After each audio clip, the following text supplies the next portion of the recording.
Hello everyone, एक बार फिर से आपका स्वागत है मेरी वीडियोस के अंदर। आज मैं आपसे बात करने वाला हूं क्लास 12th के बिजनेस स्टडीज के अंदर nature and significance of management. उसके अंदर अगर आपको याद होगा तो एक टॉपिक है जिसका नाम है लेवल्स ऑफ मैनेजमेंट। तो उसी के ऊपर आज हम बात करेंगे। हालांकि हम जानते हैं कि उसके अंदर 3 तरह के लेवल्स होते हैं, top, middle and lower level. लेकिन जो अभी की वीडियो है उसके अंदर मैं आपसे सिर्फ और सिर्फ टॉप लेवल के बारे में ही बात करने वाला हूं, और जो बाकी के 2 लेवल्स हैं उनके बारे में हम अगली जो वीडियोस आएगी उसके अंदर बात करेंगे। तो आइए सबसे पहले हम एक बार देख लेते हैं कि ये जो सामने आपके डायग्राम है, जो एक आपका ट्रायंगुलर शेप के अंदर है, इसके अंदर कुछ लिखा हुआ है मैंने। ठीक है, तो आइए देखते हैं। ये जो ट्रायंगल आपको दिखाई पड़ रहा है, वैसे तो इसको हम कहते हैं मैनेजमेंट की हायरार्की कहते हैं, और ये सिर्फ टॉप लेवल के बारे में हम लोग बात करेंगे आज। तो ये जो ट्रायंगल है इसके अंदर आपको दिखाई पड़ रहा होगा, मैंने जिनके नाम लिखे हैं इन्हें बोलते हैं टॉप लेवल के डेजिग्नेशन या पोस्ट कहते हैं। सबसे पहला नाम क्या लिखा है इसके अंदर? सीईओ, मतलब चीफ एग्जीक्यूटिव ऑफिसर। सेकंड क्या लिखा है इसके अंदर? COO, chief operating officer. Chief financial officer, CFO.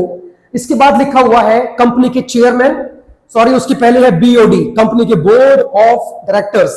इसके बाद लिखा है कंपनी के प्रेसिडेंट, और लास्ट में है कंपनी का वाइस प्रेसिडेंट। डोंट वरी, इसके ऊपर मैं आपको वीडियोस लाके दूंगा अलग अलग कि ये जो नाम लिखे हैं जो कंपनी के अंदर, ये जो पोस्ट है आपकी टॉप लेवल के अंदर, इन सबके फंक्शंस क्या है, इनके काम क्या होते हैं, इनकी पावर्स कौन कौन सी होती हैं, उन सब के बारे में एक सेपरेट वीडियो आएगी और उसी के अंदर हम लोग डिस्कस करेंगे। तो सबसे पहले हम ये बात जान लेते हैं कि क्योंकि ये कंपनी का टॉप लेवल है तो जाहिर सी बात है कि इनके ऊपर जिम्मेदारियां भी बहुत होंगी, और सबसे बड़ी चीज ये है कि इनकी सैलरीज बहुत अच्छी होती है। लैक्स के अंदर ये लोग अर्न करते हैं हर महीना। क्यों करते हैं? क्योंकि इनके ऊपर कंपनी की पूरी जिम्मेदारी होती है। इनके पास पावर कंपनी के तीनों लेवल्स में से सबसे ज्यादा होती है, जवाबदेही होती है इनकी। अब क्योंकि कंपनी के ऊपर जिन लोगों ने पैसा लगाया होता है उन्हें हम कहते हैं कंपनी के शेयर होल्डर्स, तो उनको जवाब देना होता है। सर कौन देगा? तो वो टॉप लेवल ही उनको जवाब देता है कि उन्होंने उनका पैसा कैसे इस्तेमाल किया, कहां लगाया, कंपनी का प्रॉफिट या लॉस आखिर जो हुआ है वो क्यों हुआ, कैसे हुआ, अगर प्रॉफिट डाउन चला गया है तो उसके पीछे के रीजंस क्या क्या है। मतलब बहुत ज्यादा हेडेक भी होती है इनकी अगर इनको पैसा अच्छा मिलता है। तो आइए देखें असल में टॉप लेवल का फंक्शन कौन कौन सा होता है। यहां पर लिखा हुआ है, अगर आप देख पा रहे हैं इसको, यहां लिखा है फंक्शंस ऑफ द टीएलएम, मतलब टॉप लेवल मैनेजमेंट। तो क्या लिखा है?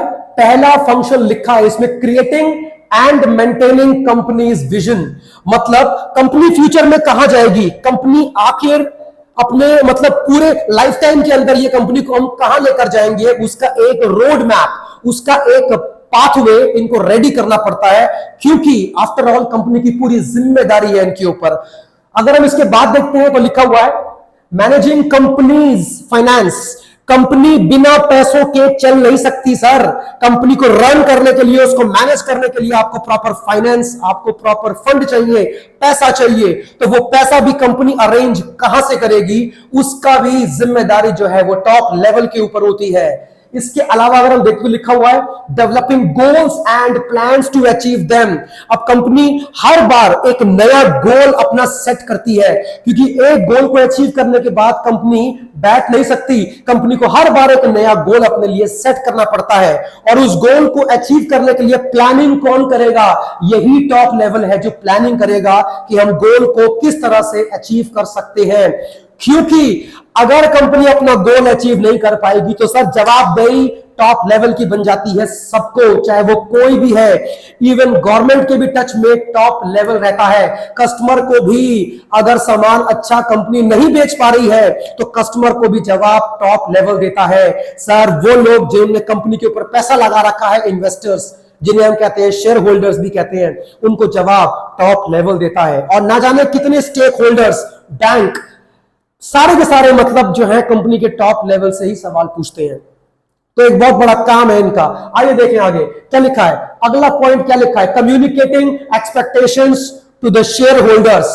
जैसा कि मैंने आपसे बोला अभी शेयर होल्डर सिर्फ एक नाम नहीं है सर, ये कंपनी के मालिक होते हैं। मैं ये नहीं कह रहा कि ये कंपनी के उस हद तक के मालिक हैं कि ये कंपनी के अफेयर्स के अंदर इंटरफेयर भी कर सकते हैं, मैं ये नहीं कह रहा हूं। लेकिन इन्होंने क्योंकि कंपनी के शेयर्स में पैसा लगाया होता है तो कहीं ना कहीं तो उन्हें भी कहीं ना कहीं कंपनी से एक्सपेक्टेशंस होती है कि कंपनी उनको अच्छा रिटर्न्स बना के दे, तो ये उम्मीद भी वो कंपनी के टॉप लेवल से ही लगाते हैं सर।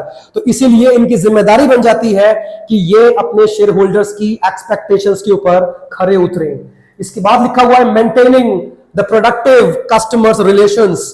अगर कस्टमर को आप सामान बेच रहे हो, आपकी कंपनी अगर सामान बेचती है और अगर कस्टमर आपके सामान को इस्तेमाल करके इज नॉट हैप्पी, अगर वो खुश नहीं है, तो आप जवाब देंगे कि आखिर आपके सामानों में कमी क्यों आ रही है। कस्टमर का बेस जब तक नहीं बनेगा, जब तक कस्टमर आपके सामान को यूज करके खुश नहीं होगा, वो एक रेगुलर कस्टमर आपका नहीं बन पाएगा और कंपनी को रिटर्न्स नहीं मिलेंगे सर, कंपनी को रेवेन्यूज नहीं बनेंगे। क्योंकि हम सब जानते हैं कि आपका सामान चाहे कितना भी अच्छा हो, कंपनी तब तक पैसा नहीं कमाती जब तक कि आप उस सामान को मार्केट में बेच नहीं देते।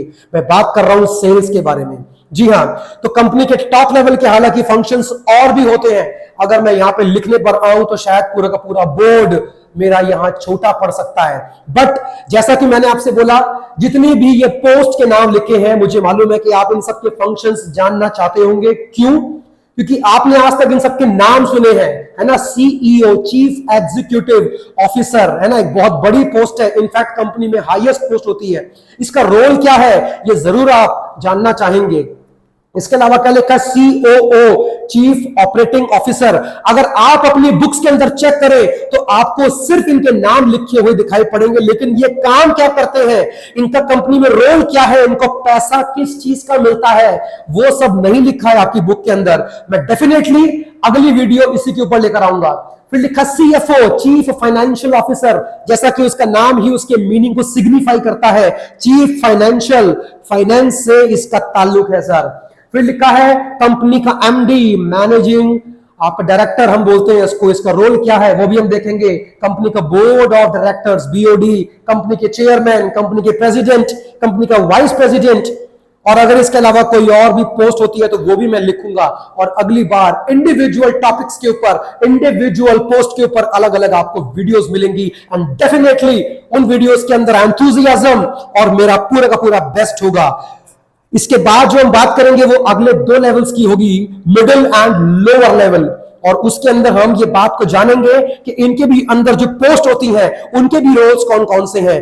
डेफिनेटली वीडियोस आपकी इंटरेस्टिंग होने वाली है। अगर आप चाहते हैं कि मैं किसी और टॉपिक के ऊपर वीडियो लेकर आऊं तो कमेंट सेक्शन ओपन है, आप उसके अंदर मुझे लिख के दे सकते हैं।